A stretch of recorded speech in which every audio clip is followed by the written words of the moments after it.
এখন আমরা আইসক্রিম খাবো। কার পক্ষ থেকে?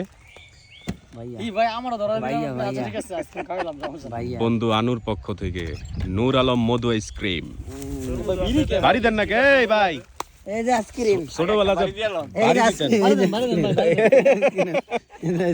যার যেটা দরকার এটা পাইছে রে। সেই স্বাদ। আমরা এই নেই ভাই, আমরা হাত লাগতেছে আপনি বিড়ি টিড়ি খান বুঝলেন নাকি? আচ্ছা পাঠাইতাছি। না না এটা ঝামেলা যাবো না, ঝামেলা যাবো না। এটা সমস দুইটা মিলাই একটা টাকা। হ্যাঁ যাবো দুইটা মিলাই একটা টাকা। ভাই কলা কিন্তু এমনি বেছে নেন যাবো খান। পুরোনো দিনের সেই স্মৃতি।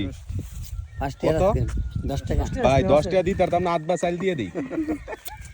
আগে কত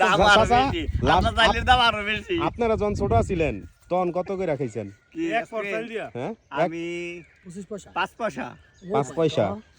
ওই ওই জন্য 5 পয়সা 10 পয়সা চাইরা না হইলো একেবারে হাই কোয়ালিটি, এর উপরে কোনো আইসক্রিম নাই। যে কয়টা যায় তার হিসাব আমি 5 পয়সা বন্ধ আমরা একটা 4টা পর্যন্ত খাইছি। আমি 5 পয়সা বন্ধ খাইছি।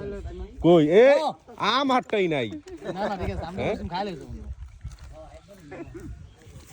আমার দেয়া যায় নাকি দেও? হ্যাঁ তোমার দেখা যায় 5 আইসক্রিম পয়সা লাল দেয়া যায়? হ্যাঁ যে আরো কতটি সোসা আইতাছে। 5টা তো আপনাকে জনাব তারেক সোসা ভাই। তারেক ভাইরে ব্যস্ত আছি। ভিডিও করব না, বিড়িটা সরান। পকেটে তো দেখা যাবে বিড়ি। আপনাকে বাড়ি কই গো? কারণ আগে নামান, এটা নামান বাড়ি দেন। কারণ ভাইয়ের তো শুটিং হয়ে গেল, র ভিডিও করতে হইব।